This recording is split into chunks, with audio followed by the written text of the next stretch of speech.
All right. Welcome, everyone. Hello. Thank you guys for being here. So first, before we start, I want to say I appreciate you. I think I can speak for everyone, Keat and Shian and Sara. Thank you guys for being here. You're sharing your time, which is incredibly valuable. You're sharing your energy. You shared your money through donations, any amount. We've appreciated. And you are all here willing to learn, which is you've now beat about 50% of people who are interested in hand sanding. You've already won so far. So just by doing that alone, just by showing up, that's just the first part. Showing up is the hard part.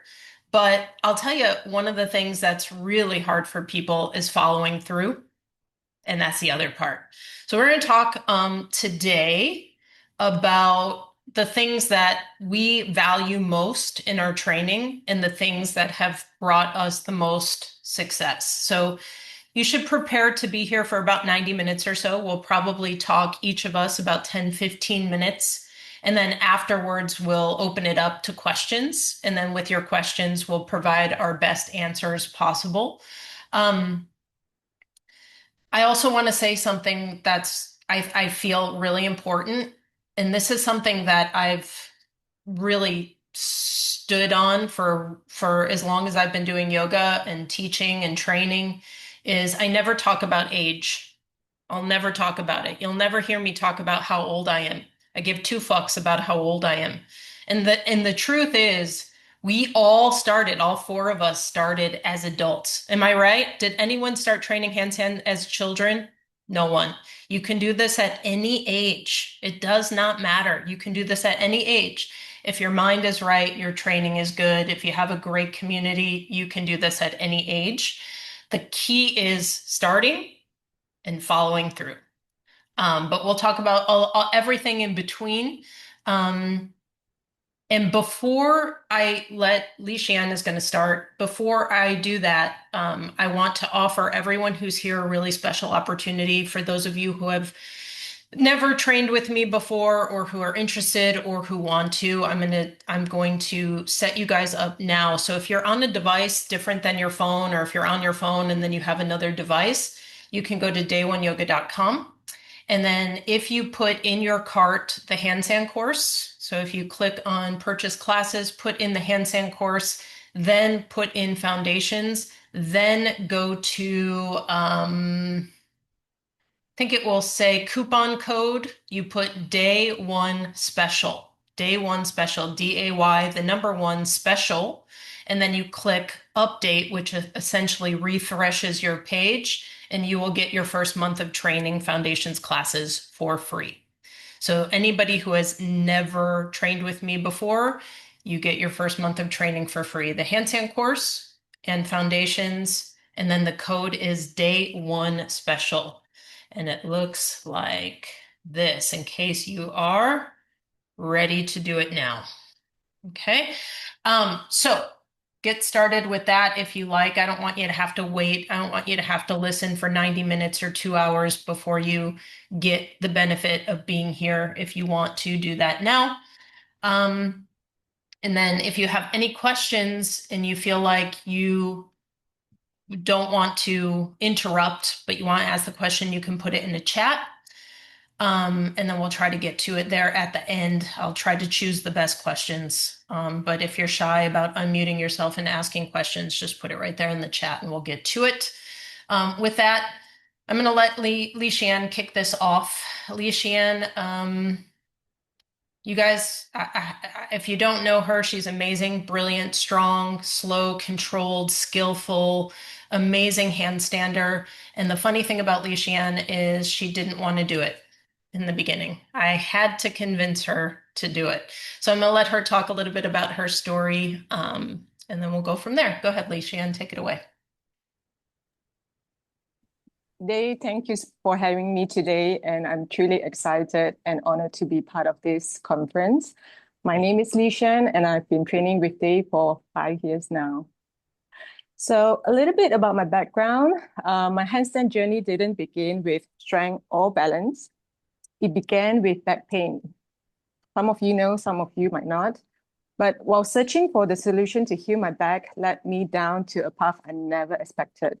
What started as a way to manage pain turned into a process journey of handstand, strength, and self-discovery. And I want to thank you for that day, for this journey. Mhm. At first, all I wanted was relief. I searched for solutions, hoping to find a way to move without pain, to sit and stand without discomfort. They recommended a few exercises to work on. One small step led to another. The more I worked with her, not only did my pain went away, I was getting stronger and I was moving better. This path unexpectedly opened the door to handstand with me. What once felt impossible became a symbol of how far I've come. Handstands were no longer just about balancing on my hands. They were about reclaiming my body, turning struggle into strength, and learning that setback can be the start of something greater. So why arm balances and handstand? They are not only challenging, but also incredibly fun. And if you have ever been curious about learning them, this is the place to start. This program is thoughtfully designed to help you build upper body strength through fundamental movements with the goal of developing shoulder stability, confidence, the skills needed for hand balancing. You discover how each arm balance naturally progresses into the next and how to activate the right muscles through fundamental techniques. This allows you to build the strength to take flight with ease and accelerate the progression of your asana practice. Now, there's a big difference between understanding and practicing. Drills will train your body over time, but true progress happens when you also understand why. When you know exactly which muscles to activate with each transition. That is why I highly recommend the handstand course. Day has truly done the work, and when I say that, I mean she's put in the research, dug deep into how the body and muscles function, and found ways to break things down into simple steps. She not only explains clearly, but also demonstrates, helping you connect the dots from one movement to the next. For many of us, that's the missing piece. One thing I've also learned from my journey is the importance of consistency and sustainability. Arm balances and handstands don't happen overnight. It's about showing up again and again. Even when progress feels slow, consistency builds the foundation. But just as important as sustainability is not about pushing so hard that you burn out or injure yourself. It's about training in a way that supports your body for the long term. Date's program is designed with this in mind. The drills, progressions, and techniques help you grow steadily, safely, and in a way that you can keep practicing for years to come. When you combine consistency with sustainability, the practice not only transforms your strength and skill, but also confidence and enjoyment of movement. Thank you. So Shian, so it sounds like an ad for my program. It doesn't have to be that. It doesn't have to be that. But thank you. Thank you so much. I really I love that. But let me pull out some of the important things that you said. So there's two things that you really think made a difference in why you've achieved success. So talk about what that means. What does sustainability mean? What does it mean to have a sustainable training protocol for you? For me, we started with the foundation, right? We go slow and we slowly build up the strength, the shoulder stability. This is important because in the end, you don't want to get injured and then you have to start all over again. Right. And from there as well, with all the movement patterns that we do, it really transfer it to what we're doing now. It's like, especially for the seated press, I really do believe that what we do on drills and skills, it helps, but understanding it really, really makes a difference. Because like for me, every time when I do a seated press, I know what to engage, what muscles to activate, because you've been telling us, push your shoulder back, hips forward, things like that. So it's really in us. Yeah, that's one. But sustainability is because for me, it has always been health and fitness first. But, you know, learning new things is also another way to keep you going, right? And I really enjoy that. So I'll just pull again from what you're saying. And then you feel like you have to enjoy the challenge to keep pushing forward. That's part of sustainability. It's not, yes, you may be doing similar movements day in and day out, but you find new ways to enjoy it. You keep pushing yourself. There's always a challenge. There's always something new to learn.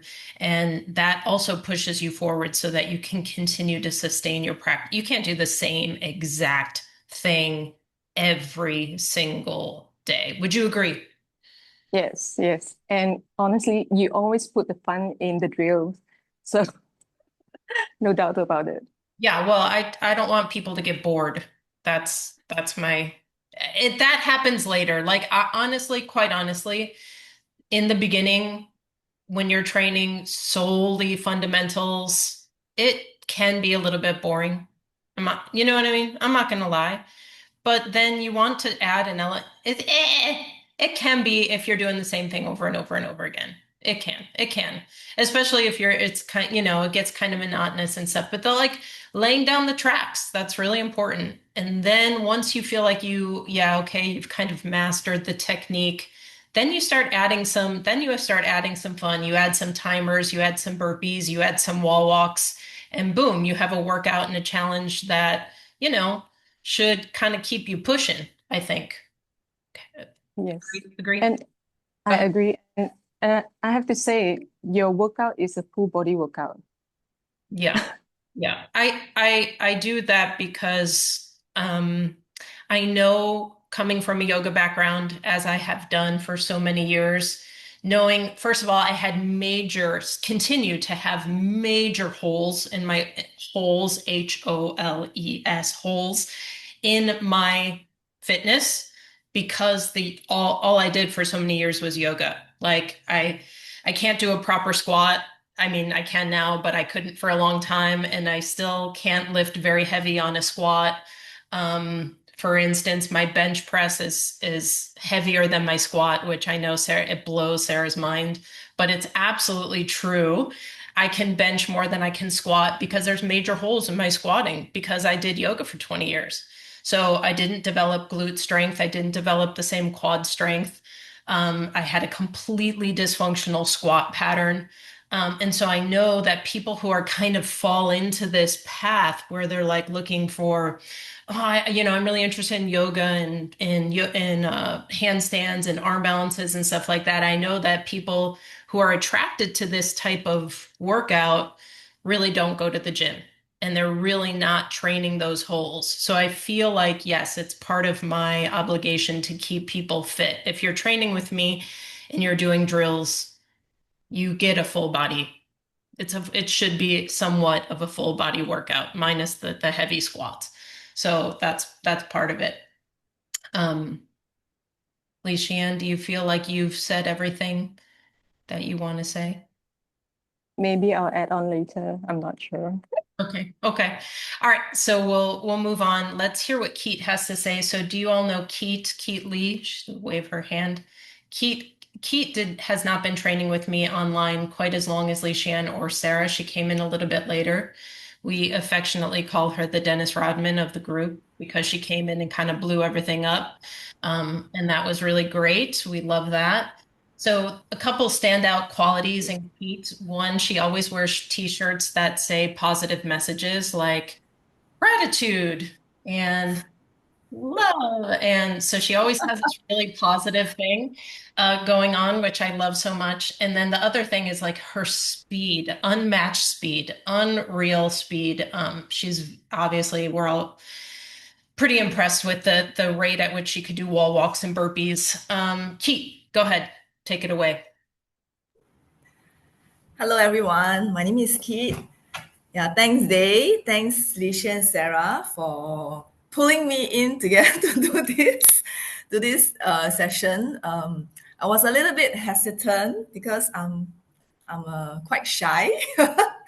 So in terms of getting everyone to hear my story, so right here I am to share. So I started handstanding through practicing yoga. So some 10 years ago, I started to practice yoga because I wanted a light workout uh, after my childbirth, and also wanted to stay away from my 2-year-old son. So some me time. So I started practicing yoga 10 years plus. Then, so at that time, I've been always been very impressed with balancing poses, standing balance, unbalance, and of course inversions. Just because they are more challenging and more focused. And then there's always the weaker side and the stronger side. So every time when I go to the weaker side, I'm very determined to get the weaker side, as good as the good side. So kind of sets these challenges for me. So over the years, I would say that all these poses, so throughout the years of practice, the balancing poses are generally quite okay for me. I'm able to execute them, even unbalanced generally transition. I think my hips mobility I have a bit more battle range. So in terms of getting unbalances, it was not much an issue, I would say. However, when I come to inversions, headstand, forearm stand are okay. I can also manage. So all except handstand. And this handstand is really like a love and hate thing. When you get it, you love it. And when you cannot get it, you are just so frustrated. So I'm sure every one of you experienced that, right? So I understand that it's really a different ball game. So it's not something that we can get it randomly, and even if you can get it, it's really by luck. So you cannot just hop into a yoga class and you expect to learn and you're able to stand on the hands stably or more stable in the middle of the room. Yeah, so that is the time where I decided that I should get a proper training in handstand. I'm not gonna like hop into a handstand and then hoping that I can catch my balance in the middle of the room. So yes, so that's how I started to search for a handstand course seriously.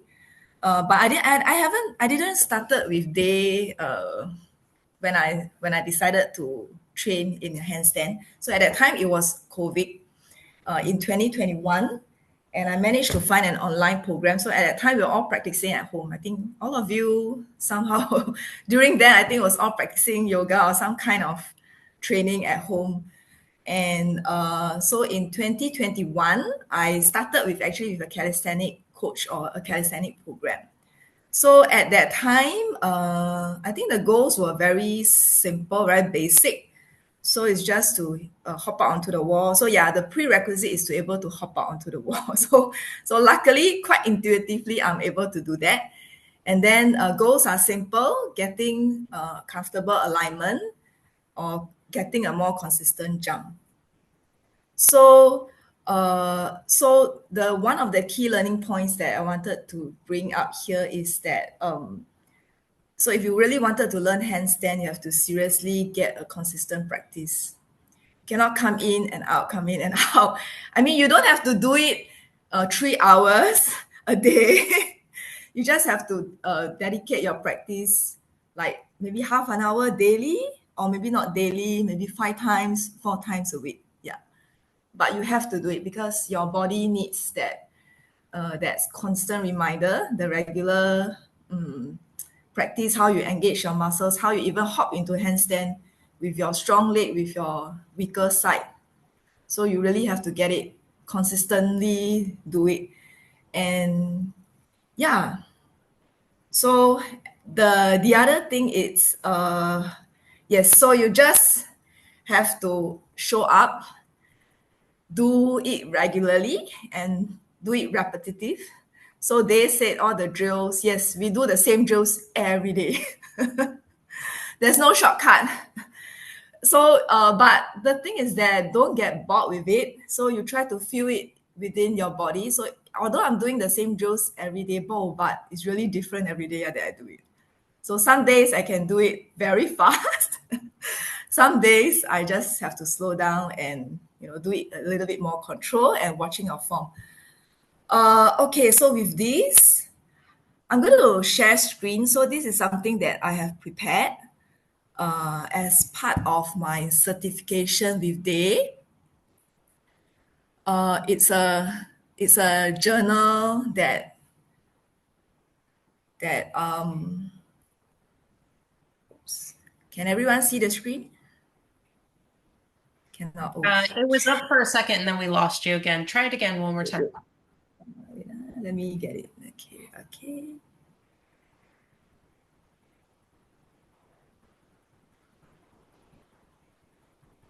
Oops.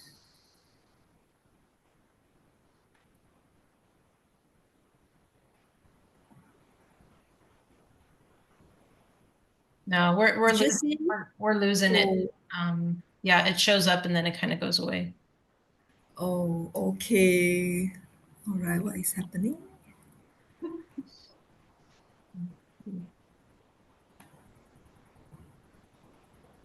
There it goes. All right, great. Okay.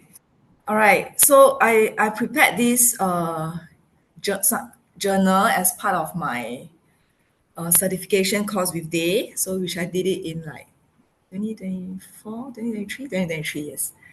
Yeah.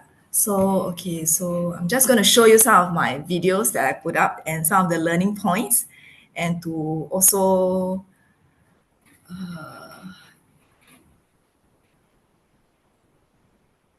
to go through these two key elements on consistency and faith. Okay, can everyone see the screen now? So this is the beginning. Yeah, so I was, so this was me in 2021. So that was like 4 years ago, yes. Okay, so this was some of my training videos or when I took up the online program. So I really do it consistently, okay, every day. So every day I just find a wall and the floor and then just hop out into handstand. So I'm able to actually hold in a handstand with the wall behind for a while. But I was always very fearful to go away from the wall. I'm sure everyone here has this fear. As in many friends or students ask me about how do you actually get away from the wall with and without wall is totally a different ballgame. Yes, so I'm also you. I'm very afraid. And my house has this very good setup with the two walls.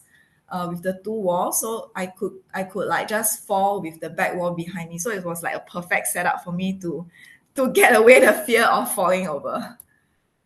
Okay, and then this was me again. I was trying press up. So it's really you really don't need a lot of time. As and when I feel like it, I took my block, I took my mat, then I find a wall and I just do it. Yes. Yes, this was me. Yes, you can look at my skinny arms at that time. Thanks Dave for bumping out my shoulders.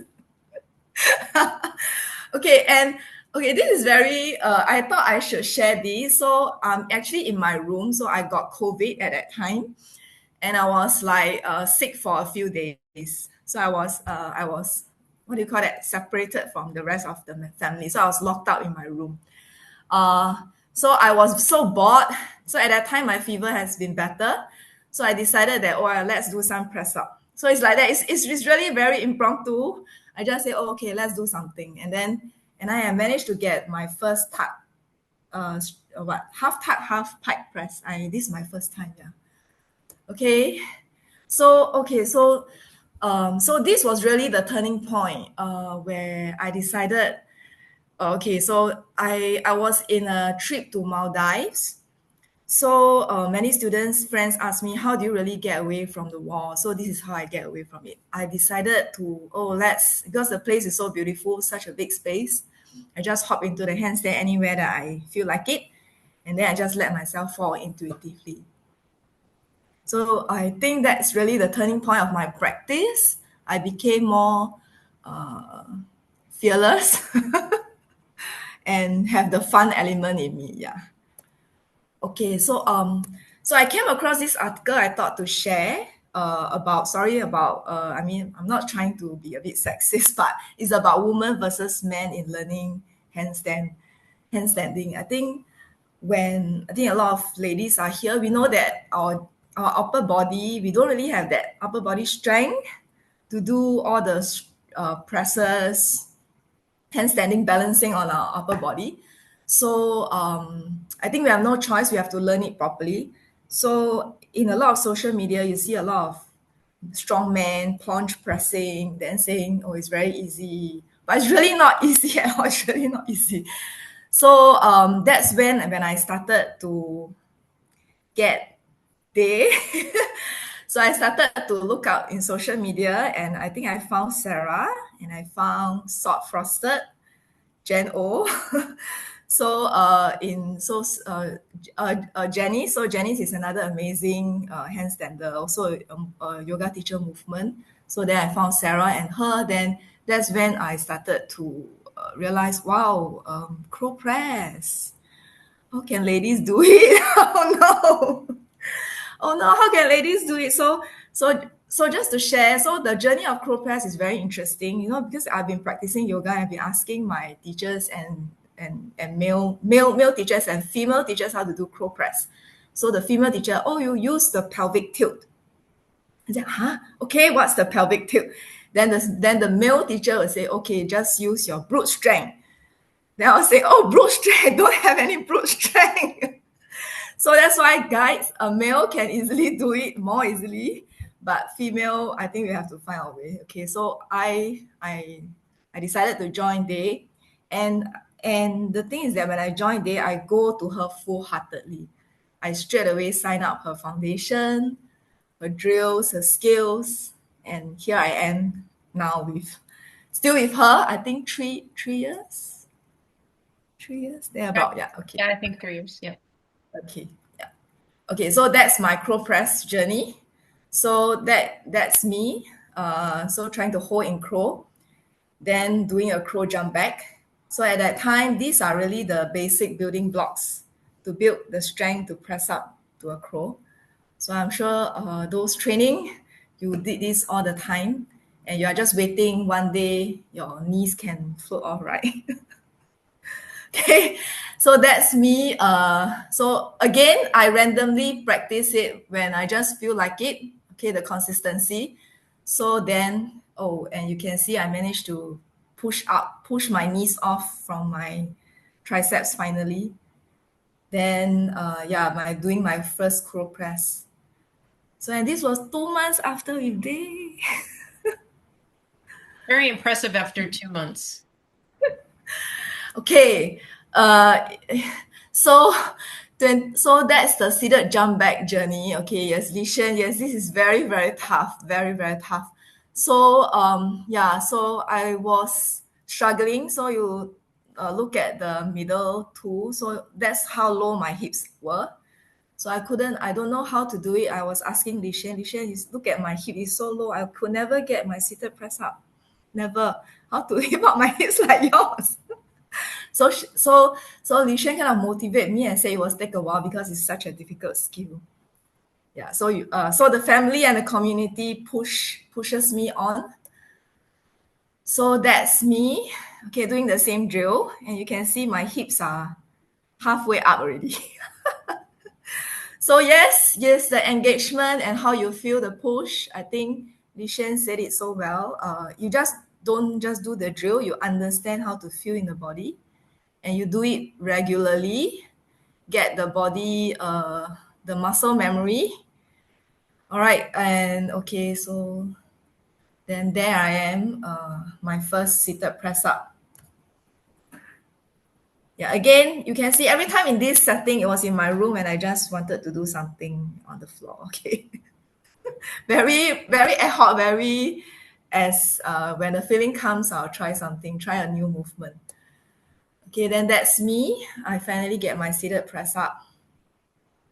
Keat, give everyone an idea of the time span from starting your seated jump backs to getting a seated press.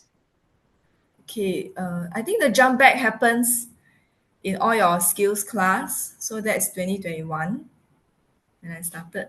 it was, oh no, 2022 when I started. So I got it luckily in 2023. But after that, it kind of went away because it was such a difficult skill. So don't be discouraged when the skill left you. You know, many of us say, oh, how come I cannot do it? Yesterday I could do it, today I couldn't do it. It's a very common question. I heard it all the time. So don't be discouraged. Once you have the skill, it will find you back. I tell my students, it will find you back, but you have to give the chance to let the skill find you back. So do it.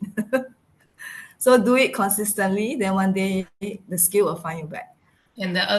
the other piece I'll just interrupt is that you just didn't think about the failure. You just keep thinking about what you want to do in the training. You're putting your mind on just repeating the movement. You're not sitting there going, "Wow, I can't do it. I can't lift. I can't lift." No, you do what you can do. You can Yes. you can Yeah. lift enough to jump back, so you just keep jumping back, right? Yes. That's And then right. you Yeah. just So I just keep jumping back. yeah, you just keep doing what you can do. Look, you can't do what you can't do. So you don't put your attention on what you can't do. You put your attention on what you can do. And then you just keep doing that with the most focus, the most intention, the most consistency, the technique. What can you feel? Yes. What can you get out of it? And how can you add to it 1% every day? So Yeah. that's a key piece, you know. So that's the faith that I wanted to bring out. So you just have to have faith in the training that you're going through. But first you have to have the consistency in your training first before you can have the faith. So you really got to start and be consistent about your practice. Then the faith will come in. Yeah, trust yourself, trust the training, trust your coach. Yes, so you trust they. So I trust I trust what I see in her practice, what I see in Sarah's practice, what I see in Lishan's practice, what I see in Jenny's. Yeah. And I think one thing beautiful about Day's program is she has this recording. So if you are in her program, so you can watch the recording. So the recording shows the different students. So I get inspired by some of them. Cecilia is not here. Yeah, Cecilia was one of the one who inspired me, and also Liz, and Cecilia. So every time I will look at their movement and try to imagine, put my face onto their body. So this visualization also needs to happen. Okay. Yes, By that's the way, it. I did the exact same thing when I very first started yoga. I couldn't do a headstand, and I went to a free class, a community class when I was very first starting, my early 20s, and I saw a guy warming up with headstand, and I would say, "That's me, that's me, that's me," over and over and over again. So there is a valid point there, Keat. Yes. Yeah, I think okay, that's all I have to say, and have fun. I think it's really fun. Handstand is fun. I think what keeps our community here, the Day One fam and all of you joining, is handstanding is so fun. Yeah, don't be stressed about you cannot get the movement. Really, don't be stressed. And then another thing is that I don't give myself timeline. I'm not the one to say, oh, I need to get it like in 1 month's time. I need to get it in 2 months' time. I I do it with more like feeling it what I feel in my body, then how I feel in terms of engaging myself, my muscles engagement, how my hip is stacked, how I feel my shoulders. Then I'll watch the video, I'll watch my own recording, whether my own video of my own practice, whether whatever I feel, is it what I'm seeing? Yeah, then I try to iterate to get to something that is, oh, this is what I feel, and yes, this is how I look. Yeah. Okay, Keat, thank you so much for that. Sorry, I think I overrun. Did I overrun? Yeah, you talk way too much. Shit. But it's fine.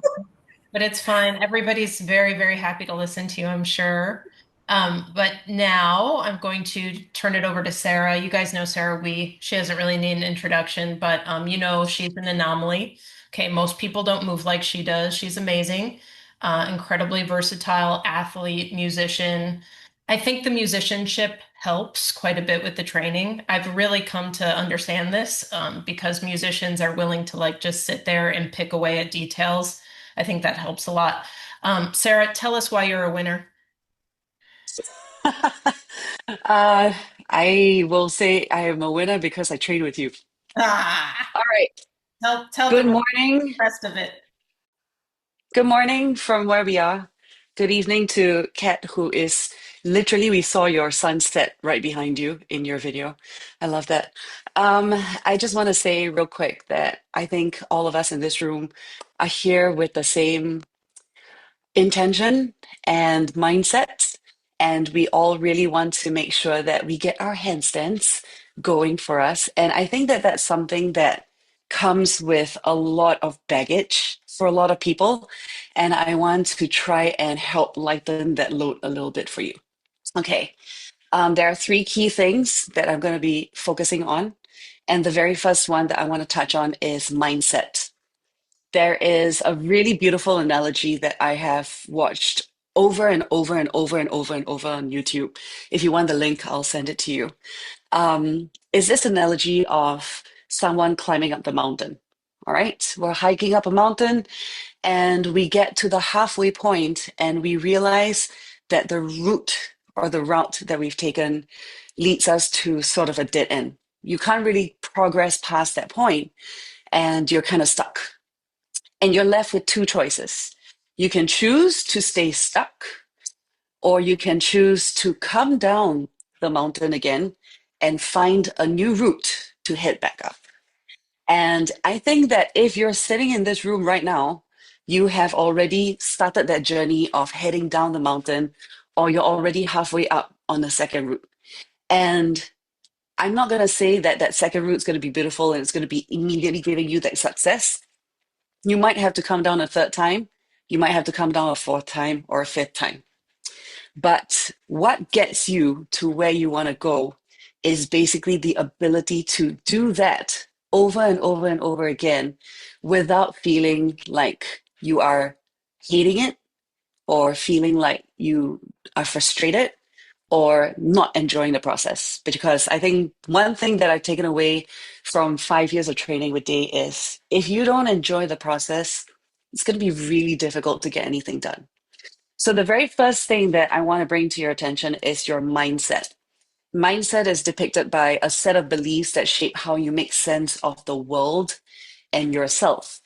And the synonyms for the word mindset are attitude, demeanor, ethos, frame of mind, inclination, mental state, mentality, mood, perspective, point of view, sentiment, and temperament. And all of that comes with the practice of something that is a high level skill. Standing on your hands is not normal. We walk around on our feet all day, but we never walk on our hands, right? So obviously, when you're turning your life upside down or you're turning your world upside down, it's going to be something that is definitely not easily attainable. It is not instinctive to most of us, unless your name is Keat. Um, but for the majority of us, it is going to be something that is really, really challenging and scary. And because you spend so much time thinking about just wanting to hit that mark, it can affect your mood. And if you let it affect your mood and you get frustrated, you will start to hate the process. And that's when it starts to become a chore. And then you might leave it for a long time. And then one day, hopefully, you come back. So keep that concept of the mountain in mind. All right. The next thing that comes in with high level skills and the handstand practice in general, other than mindset, is accountability. And this is something that is really, really hard to do. It's a keyword that's tossed around, especially with this new time of understanding mental health and being more self-aware. But the description of accountability is the being able to be required or expected to justify your actions or decisions. And it is a noun that describes accepting responsibility, and it can be very personal or it can be very public. And the synonyms for that are answerable and liable. Now, this sounds a lot more guilt tripping it sounds a lot more like self-punishment when it really shouldn't be. Because at the end of the day, even for people who can hit crazy high level skills like myself, Lishian, Keat, and Day included, and a lot of you actually in this room, we like to be in this age of social media where we're posting everything. This is beautiful. It's a pro and it's a con, right? And the pro is that you get to share your gift and your love for whatever you do with a lot of people. You get to um, enjoy the fruits of your hard work when you are able to hit something and you're able to post it and say, hey, look, I got it. But also the con of being on social media these days, which is basically how a lot of us found this training program and how we're sitting here right now, is that you're seeing the snippets and the highlights of everyone's day. You're not seeing the full picture. You're not seeing how many times, how many takes it took on camera to make that one beautiful take. We are not Cirque du Soleil people. We do not perform every single night. And even they fall out. That's why they have safety nets as well. So the very interesting thing is with accountability, beyond just it being about the postings and all that, it does play a part in how you're perceiving your own practice. Because you do tend to think that, oh, if I'm not hitting that straight line or not getting my handstand on the very first jump, you think that you're failing, but you're actually really not. You're actually doing what it is necessary to get you to the point where you feel consistency and you feel like you are getting better at what you're doing and you're making progress. And also, I think accountability is part of the training when sometimes you wake up and you're like, I am so tired, or I just don't feel like doing it today. Are you accountable to yourself in that you are able to pick yourself out of that funk and get into the training? Like Day always says, just show up. I don't care what you look like. Just do the hard work, and that's all I really need from you. All right. And these two things will culminate into something very beautiful if you put your mind to it. But these two things are not attainable if you do not have the right intention. Your intention is an idea that you planned or intend to carry out. And if you mean it, it's an intention. It's your goal, it's your purpose, it's your aim, it's your intention. It's something that you want to do, it's you mean to do, whether you pull it off or not. And the synonyms for intention are aim, design, end, goal, intent, objective, object, and purpose. If your intention is solely just to hit that straight line and hold it there, I guarantee you're not going to be able to get your handstand. But if your intention is to learn everything about the technique to be able to get you to the point where you can do that straight line, you are going to be able to do everything you want to do. All right. Think of the analogy of climbing up the mountain and be willing to come back down. When I first started with Day in 2020, I could already pike press. I'm not going to lie. Okay. I could already do a lot of pretty cool things. I could crow press, but most of the time with a strap around my elbows. I could pike press before I could kick up to a handstand. I don't understand it. It's just how my body works. But the cool thing is I could never, ever hold a straight line. Every time I would go up, I would fall out at some point. I could do the starting action, but I would always fall out. So I found Day long ago, way before COVID, on social media, and I was like, damn, this lady be cool. She can do so many cool things, and I really want to learn. And so COVID was a blessing and a curse. It gave me the opportunity to train with her. And I started with her workshops because she did not have her courses online that time.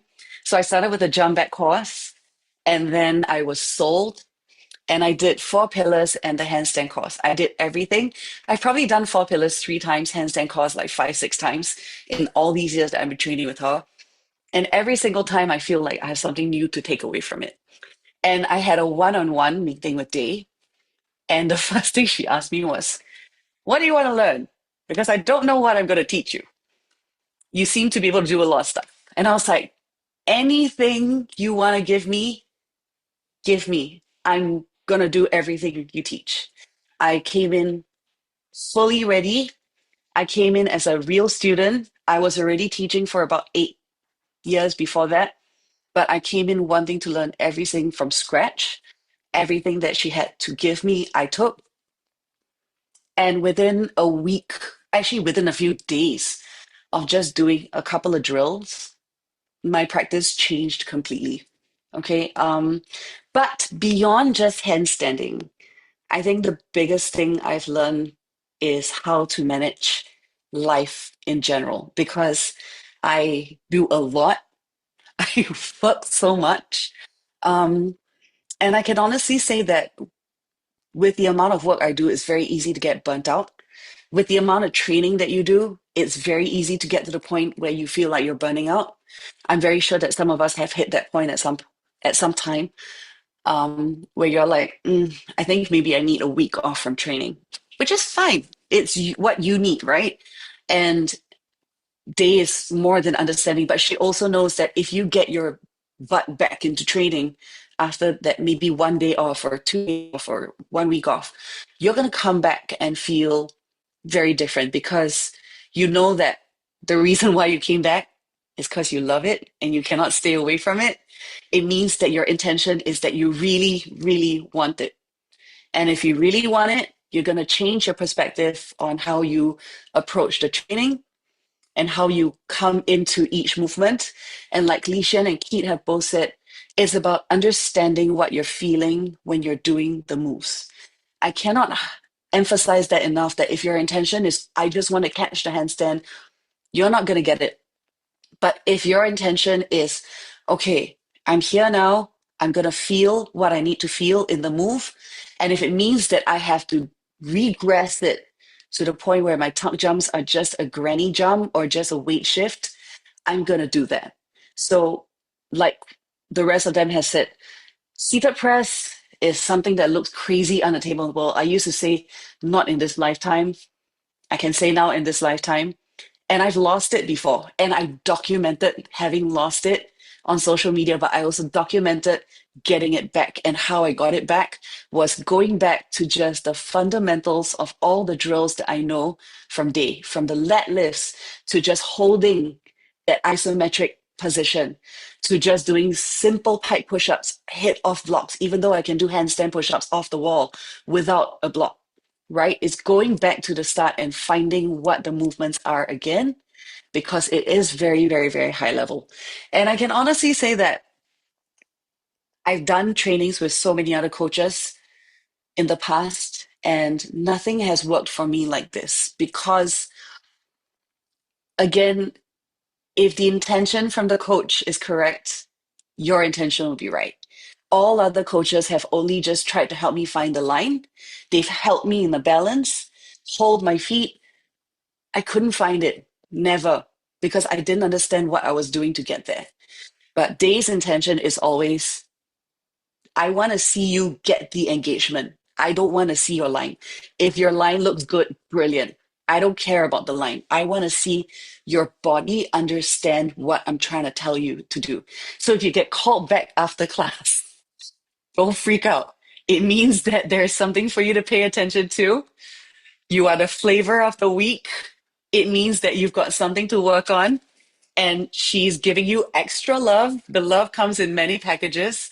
This particular package sometimes comes in a bit of a drill sergeant like love, but it is still love nonetheless, because not all coaches are going to watch you like a hawk and say, get it. I want you to get it. If you don't get it, it's going to be very difficult. Do it again, do it again, do it again. She wants you to get the work done.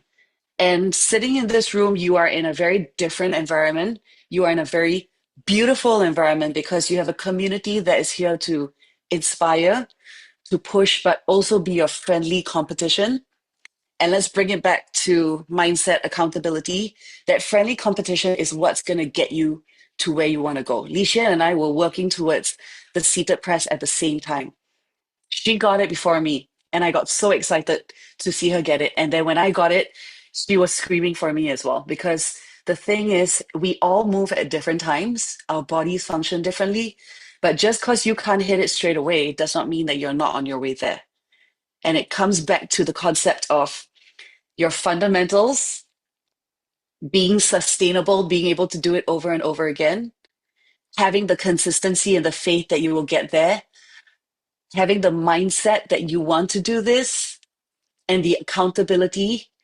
Ask yourself, is it your reason or is it your excuse for not showing up that day? There's a big difference between the two. And all of this boils down to your intention. So trust that high level skills take time, they take a lot of discipline, but you are well on your way to getting whatever it is you want to do as long as you keep putting in the work. It's going to take time. I cannot stress this enough. It's going to take time. I got my first jump back in 2019 and I didn't get my seated press till 2021. So 2 years of doing the same thing over and over again. It will get there, but it's in my body now. I And that's why it looks easy. I was going to say that 2 years is actually really fast. It's hugely fast. I just want you But guys I to could, know that. oh, Everybody I who's just want, working, yeah, it's really fast to get a seated press in 2 years. But anyway, I digress. I just want to say also that one very important thing is that this is a coach who trains you to know that other forms of training are very important. Strength training, I cannot stress this enough. And if you go to my Instagram, I just posted a story of one of my friends who's now my client, who just got a pincha hold for the longest time. And I don't even train inversions with her. I do strength training with her. And she started with me 2 months ago. She was too scared to kick up without a wall. She was too scared to even kick up with me in person. And now she's holding it for about 8 seconds. So, strength training, guys, so important. If you don't understand how to do it, ask us. Lishan, Keat, and I are advisors for free in this community all the damn time. Instagram, connect, message. All right. People have messaged me about send me videos of their practice, and I do videos for them as well. It's so easy, and everything that we do is everything that Day teaches. So, okay, I'm done. Yeah, thank you. Thank you, sir. Thank you. I'm gonna finish up this little talk here with a little bit of a different perspective because for the first 15 years of my practicing, which was, I think everybody knows that I started with Ashtanga yoga. That's how I developed this, but that's not the route I recommend at all. But that's where that was my platform for teaching myself this stuff. And I will tell you right now that I was my number one priority. Training was my number one priority. It wasn't my friends, it wasn't my family, it wasn't anything. It was training. And the reason was because to me, I saw that as that was the key to unlock my health and fitness. And so it's sort of like, you put on your own mask before helping others. It's that same philosophy of I always put myself first. In a really interesting way, I've changed a bit. And now I see myself more less as an athlete, although I'm still athletic and I still work out and I still train. And I see myself more as a coach and as a facilitator. And I guess I'm at this like stage in my life where I'm like really interested in just helping other people succeed. I like to succeed myself, but I've just kind of opened up my heart a little bit more than I had in the past, where I was like, now I really feel like I want to prioritize the people I'm working with. And so I think I'm going to come at this conversation just slightly differently than everybody else. Although Keat and Shian and Sara, they teach too. I just think I'm in a little bit different phase in my career. So as a coach, I can tell you a couple of the things. Like these girls who are wonderful, these women who are with me, they're so awesome and they're telling you all the things to do. I'm going to tell you a couple things not to do right now. And one of them is let's go back to Sarah's mountain metaphor, um, analogy, whatever it is. and say that's one of, I would say that 90% of the people who try this thing fail and quit because of that, because of hitting a roadblock, either hitting the roadblock or slipping back, regressing a little bit. Because why? Sick, somebody's sick, you're sick, family member, divorce, you moved, you, whatever. There's a million reasons why people might regress. And that usually is going to be the thing that's going to be a make or break moment. And most people break. Okay, so I'm going to tell you what not to do when that inevitably happens. You will hit a roadblock, you will regress. That's life. Here's what works, here's what doesn't work. What does not work is thinking that you should be where you were prior to the roadblock. That's going to mess you up. That's going to mess you up really bad. If you think that, hey, I should be able to do my crow press. I did it for I don't know how long. You're not, if you're not there, you're not there. You have to be willing to suck it up and go back to technique, simple exercises. There's a reason why you can't do what you could do before. What are those reasons? Go back, dissect, and go back and perfect it. Because obviously there was not only some holes in that technique, but also now maybe you lost the consistency because of whatever reason. So whenever you hit a regression or a roadblock, you gotta go back. Do not think that you are so awesome that you are above and beyond incline push-ups, pike push-up negatives, all that stuff that will build you right back up. And it feels slow, but that is the fastest way. The fastest way to move forward is to go slow. Just is. That's the biggest reason why people mess up. It's sort of like Sara saying on the mountain, you just keep trying to keep moving forward in a place where you're stuck. It's like you're walking, I say it's like you're literally walking into a wall every time over and over again. At a certain point, you have to take a step back and turn the corner and go back to what you were doing, go back to the stuff that works. So that's the biggest thing. Don't ever think that you're too good to do those simpler exercises. Go back to your technique, go back to those things. Yeah, most people are trying to do pike press when they can't single leg press. Get the hell out of here with that. Work on what you need to work. You know what I mean? Work on what you need to work on. Okay. So I'm doing this. Sara said that she did her seated press, and Shian did too, after like 2 years of training. And I have this course that some people here who are listening are in right now. It's the 12-week to handstand. And I want to tell you guys all full disclosure that it's a bit of a scam. I scammed you guys a little bit, knowing people want things in 12 weeks and knowing that you're not going to get in 12 weeks, but what you will get is a really good primer. A really good primer. You know what I mean? You're not going to get Sara Lee strength in 12 weeks. You're not going to get Li Shian skills. You're not going to get Keat speed. We're not. But you will get a really good primer, and that will give you the basic, the foundations that when you do inevitably, like I said, hit a roadblock or regress, you'll have something to go back to when you get back into it and you try to continue your training. We all have those. So that's really important. The other thing that's really important is kind of goes right along with that, which is don't try to pike press if you can't single leg press. You have the goal. So put the goal in your mind. I want a pike press. I want a seated press. I want to be able to freestand. Whatever your particular goal is, put it there. Yeah, bam, it's in your mind and it's out there. And then what I want you to do, again, telling you this as a coach, is I want you to get lost in the details. Get lost in the technique. Get lost in the process. Enjoy the process. Like Keat said, don't put a timeline on it. Okay? Forget it. It's out there. You're going to do it. You know it's going to do it. That's part of the faith. You know that you're going to do it. Now let's get lost in how the steps to get there and get into it. Have fun with it. It's a game. Everything's a game. Make it fun. It's challenging. Enjoy the process. So what if you suck? Everybody sucks at one point or another. And sometimes the suck comes and goes. Okay? There is literally no one to impress.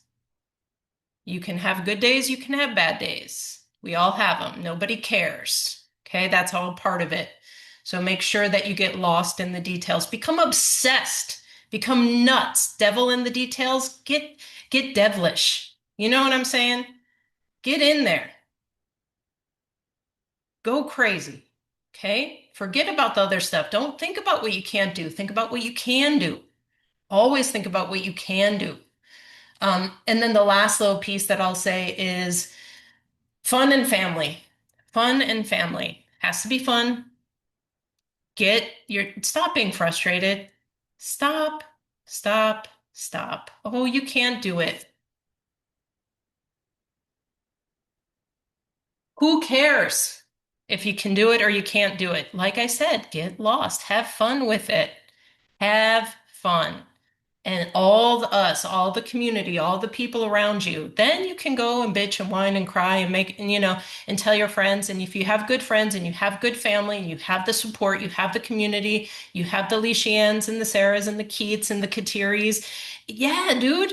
And the Pams, dude, call them and be like, wow, I had terrible training today. I couldn't do anything. Everything that I could do, I couldn't do it today. It just wasn't there.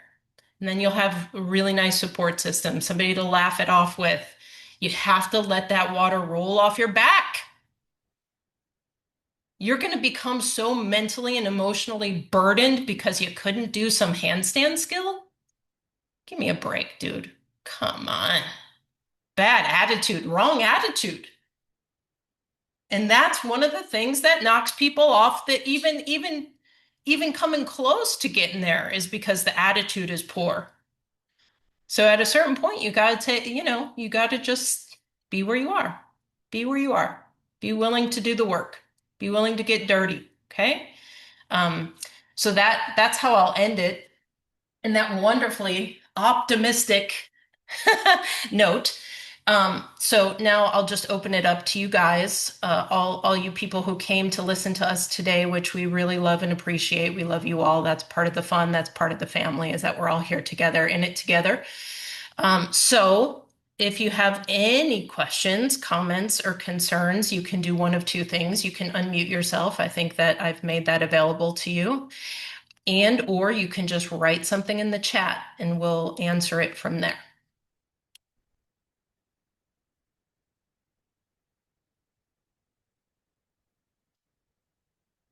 Oh, wow. You guys are brave. No one has anything to say. Okay. That's fine. Go ahead, Joe.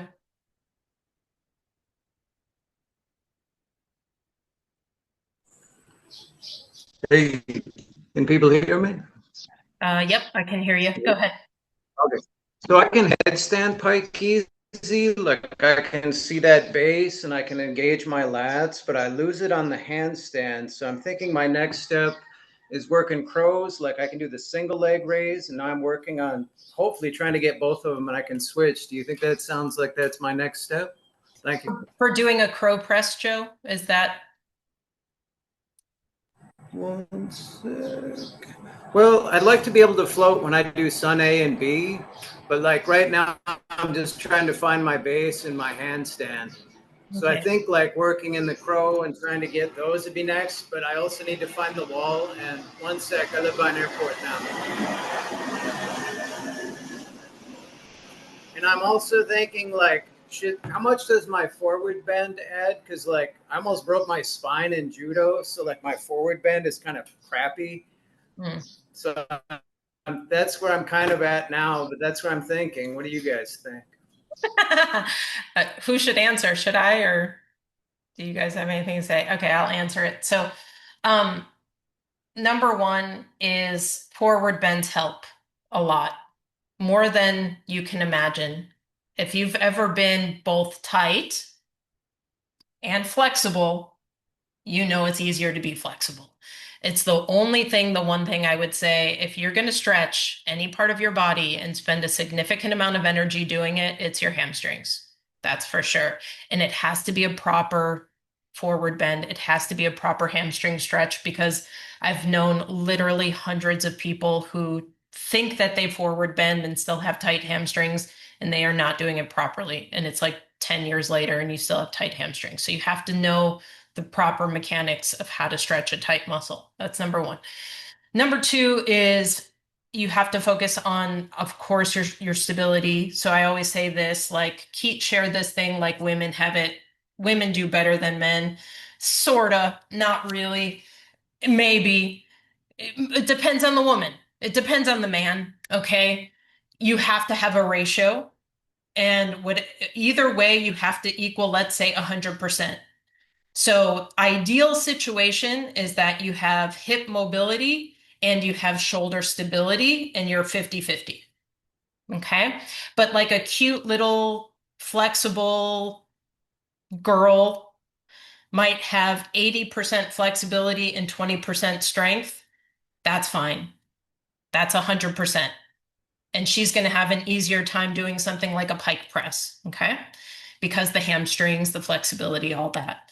But if, let's say, you're a guy and you're inflexible and you broke your back doing martial arts, okay, then what you might have is 80% strength and like 20% flexibility. That's fine. You'll use brute strength, like Keith said. I don't have brute strength. You'll use brute strength to do presses, and the presses that will be more available to you are your crow press. Pike press is going to be a nightmare, okay? So it just depends, but you have to know your limitations and be willing to work with them. And if you're a guy who, I think we may have lost Joe with his bad connection at the airport. It's all about location, location, location. But anyway, if he'll catch the recording is fine. I'm going to still answer the question. So let's say that you have maybe 80% strength but 0% flexibility, then you know you have to make up for it. You have to do a little bit of flexibility work. Or you have to go nuts. I mean, you really got to start lifting. You got to go 100% strength. You got to find the way to get to that point where you can do what you want to do. And like I said, know your strengths, know your limitations, and then work with them. Right? Okay. Anybody else?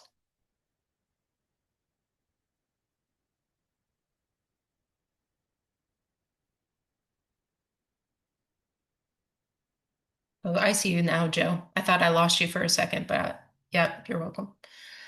Okay. Anybody else?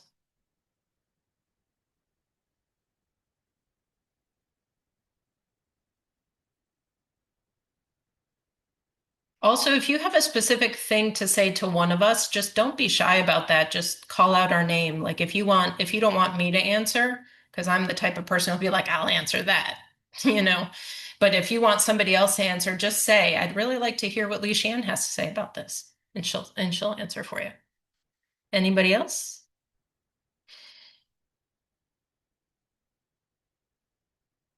No. Um, if we were to choose just one course, I think I missed the first 5 minutes where you were telling us what courses to sign up for. If you were just to choose one, which one would it be? We're not going to choose one. We're going to do the handstand course first. Okay. Numero uno, that's going to be your base. Okay. That's where all the educational part comes in, the technique, the muscle engagement, the shoulder position, the names of the exercises, kind of the obstacles, the pitfalls, blah, blah, blah. Okay. Mhm. Once you complete that, then you would go, the idea is that you immediately implement, you go into training.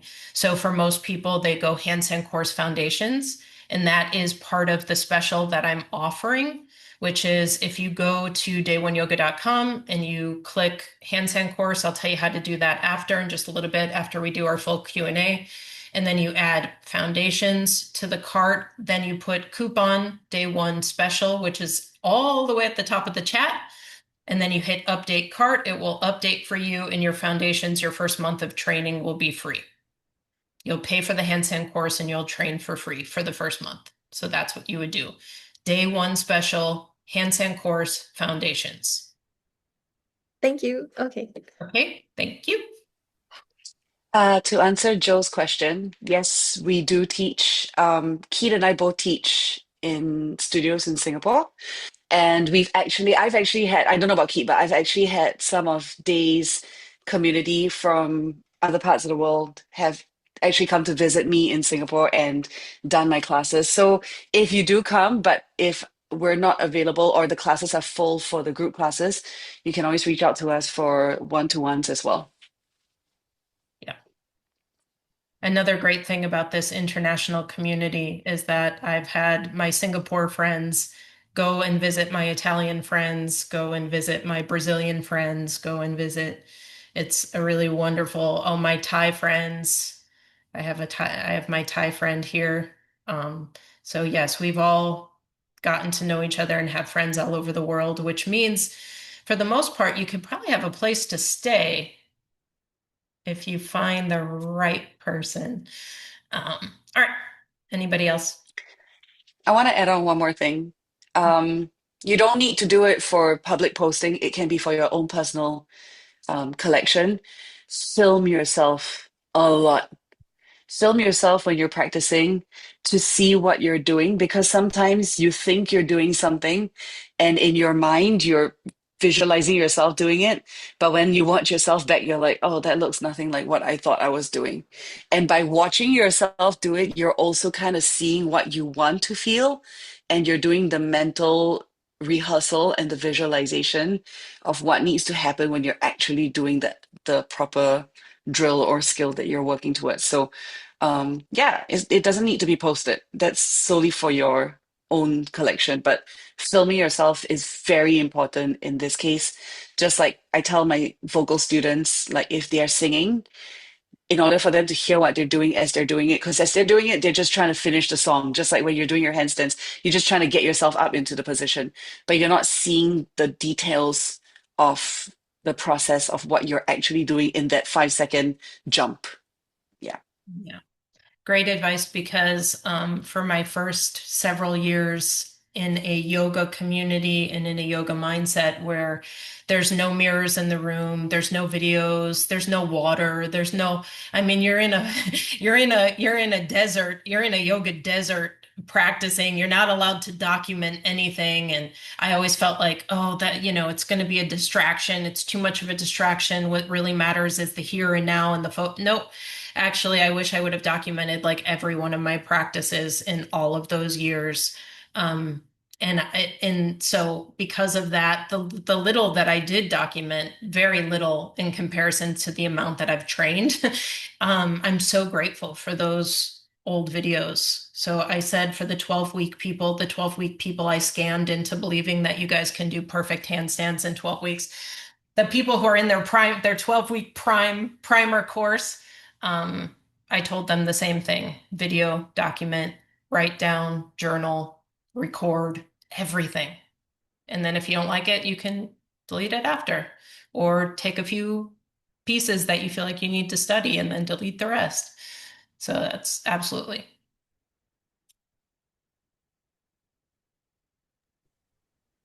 I have a question. Go ahead. I guess it's more like requesting advice. So I can show up to practice 4 to 5 times a week easily. But I also put pressure on myself to practice in addition to that on my own in like a self-led way. And I am a new mom, and so I'm kind of looking for places where I can like alleviate pressure that I put on myself. So I guess I'm curious what your thoughts are on like, I don't know, having like a baseline practice and being really consistent about that, and then like adding another level of responsibility to yourself to practice even more outside of that. Shian or Keat should answer that, considering that they're both parents. Yeah. Go ahead.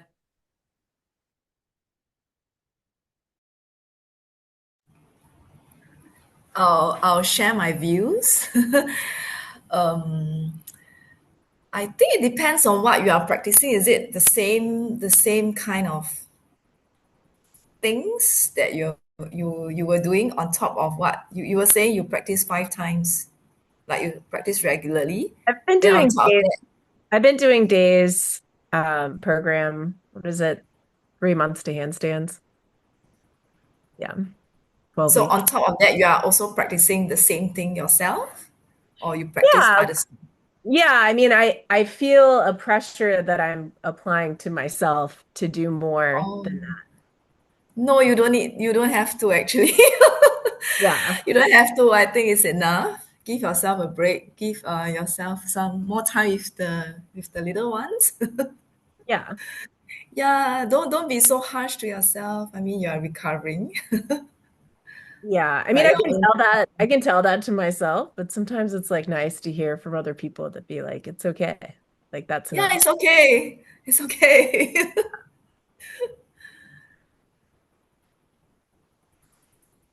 I'll add to one piece of that too, and then Lee Shan might want to share something. I don't know. Is that quality over quantity, and 15 minutes a day is better than an hour and a half once a week. Little steps. Pick habits that you know you can, that are so small that you know you can commit to. And so for you right now, that's your 30 minutes a day training. But yeah, to try and put pressure on top of yourself, plus being a new mom, plus every other drama that might be going on in your life. If you're starting to lose the quality in your training, I would say don't do it. Don't do it. Keep the quality high, even if it's, a few minutes high quality versus even 30 minutes sometimes is too long, depending on where you're at mentally, emotionally, physically. It's better to do a couple really good reps than, I say that all the time in skills classes. Don't give me three mediocre reps, give me one good one, and then just rest. That's way better. Lishan? Yes, I totally agree because rest is very important. If you're not rested, the next day when you go into the drills again, you feel tired and you can't concentrate. Instead of doing drills again, you can actually go through it your mind, like, oh, what did I do today? Stuff like that, rather than, getting yourself all tired and yeah. Love that. Great. Thanks, everyone.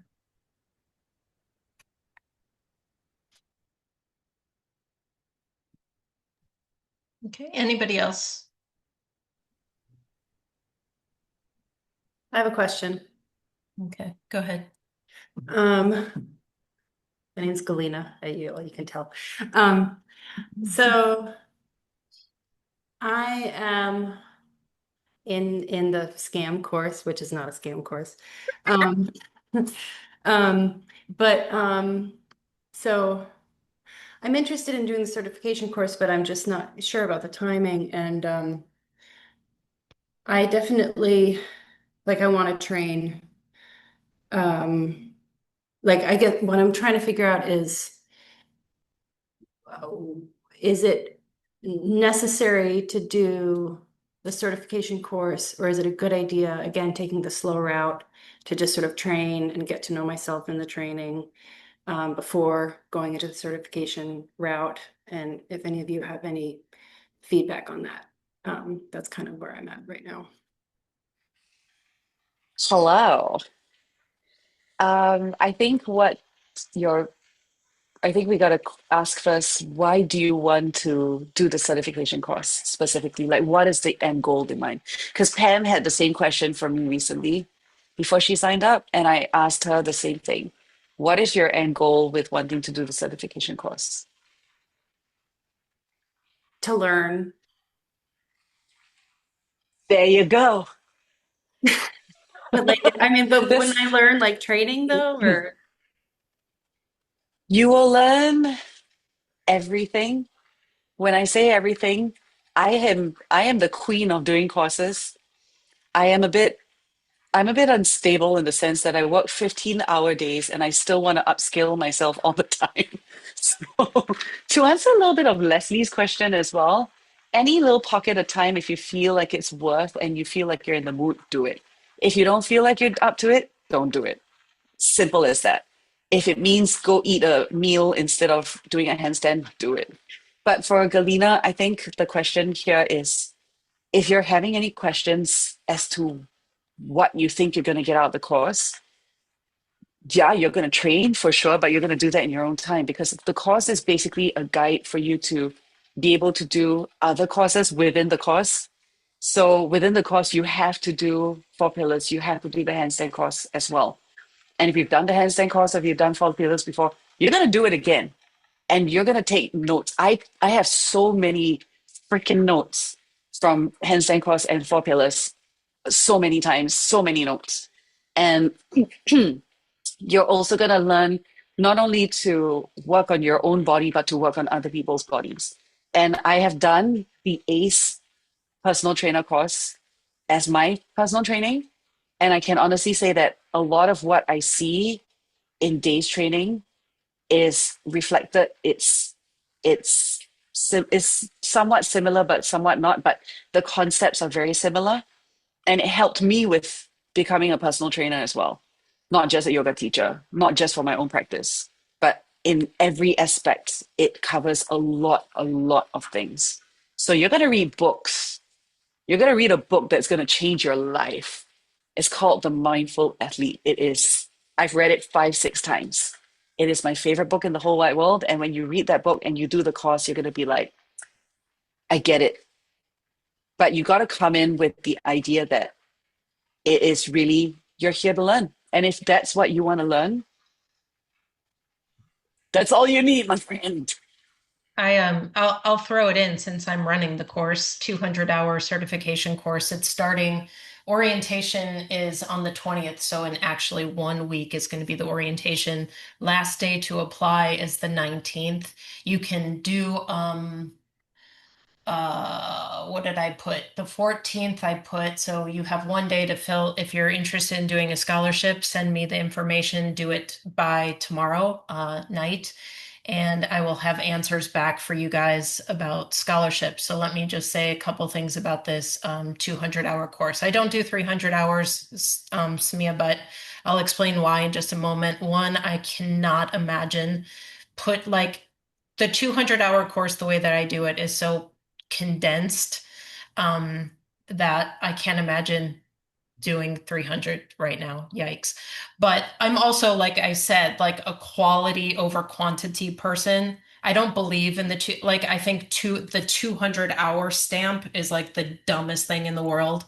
And I think that anybody who has ever dealt with any yoga bureaucracy like Yoga Alliance, we can all agree that it's just a lot of dumb boxes you have to check. It's like doing busy work. It's the 200-hour, 300-hour, it's meaningless. What you're going to walk away, you can, yes, you'll still have that. If you ever wanted to add more, I'm accredited.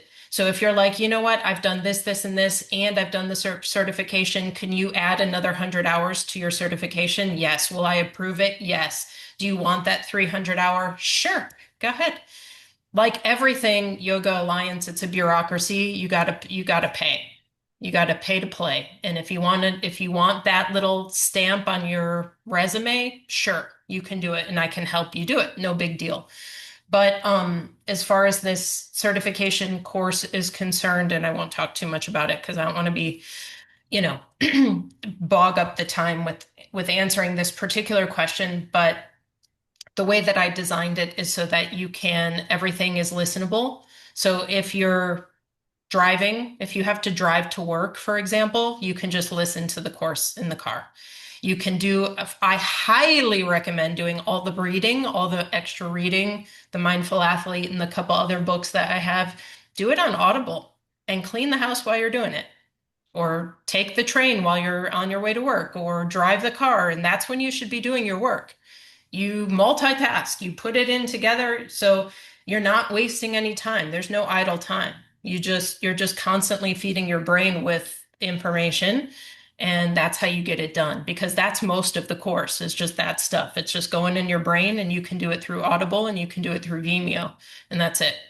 And then the rest is showing up, training, which you're already doing. Show up for 30 minutes and do your training, and then on Saturdays we'll talk and I'll make you the best coach. And that's that. So that's my way of doing it, right? So yeah, we can talk about that further if you guys like. Okay, anybody else? Does that answer your question, Galena? Just go like that? Sort of, ish? Yeah, I think so. I don't know that I want to necessarily teach or coach. I think that's like, but I'm So I'm like, should I just Okay, train? aren't you already a teacher? I mean, in a different field. So what? I started out teaching painting and drawing. Yeah.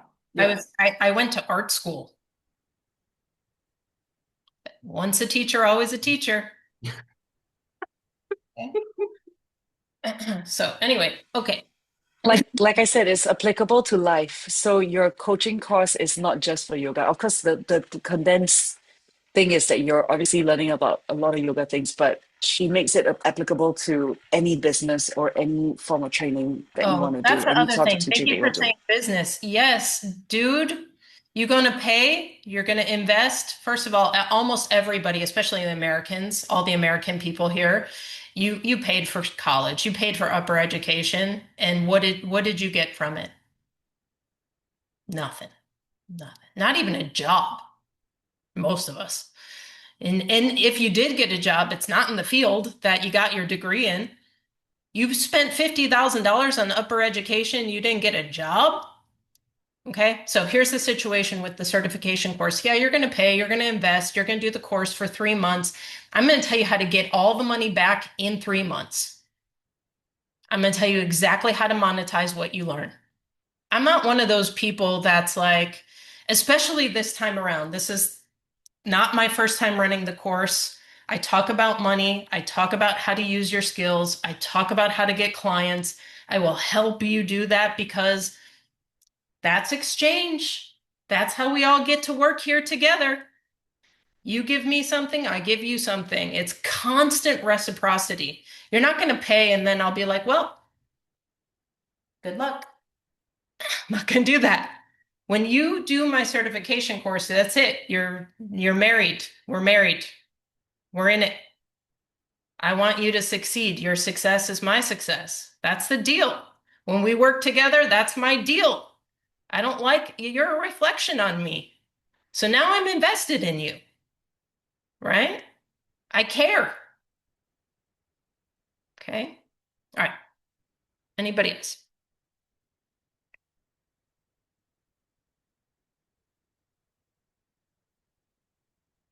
No? All right. Good God. If there is no other questions, we are right on time. This is a 90-minute High Achievers Conference, and we are so good that we started and ended on time. I love that for us so much. So I think that's a perfect way to end. Listen, you guys know how to get a hold of me, right? So you have if you're out of the country, you put a +1, and I'm going to put my phone number in the box. Who does this? What yoga teachers are like, hey, call me, text me. Do that. So there's my phone number right there. You have my website, dayoneyoga.com. You have Sara. Sara is YOGWEESG. That is her what do you call it? Handle. Li Shian is Li.Shian Ong. What is it? Li.Shian. That is her handle. And then Keat is K2.Li. Is that right? Put your thing in the chat. Put your thing in the chat. People are going to want to talk to you afterwards. So put your thing. There it is. Thank you. I already follow you guys. You already follow them? Then send them a message. DM them and say, hey, dude, I really like what you do and I'd like to get you to know you. This is part of the family. Keep it going. Keep talking. Share things. Show up. If you're new, you have the day one special handstand course, 1 free month of foundations. Do that. Do it immediately because it will expire after 48 hours. That's it. We'll let it go from there. Thank you guys so much for being here. Thank you guys for open ears, for not dropping off before the time was up, even though I wouldn't be mad at you if you did. And I'll see you guys next time. I'll see you on Monday for training. Thanks so much. Bye, you guys.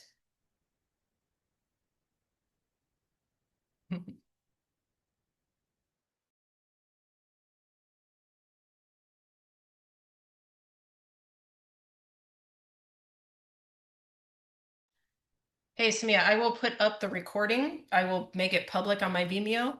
I will post it to YouTube. And I will post it in the members folder in the Start from Zero folder.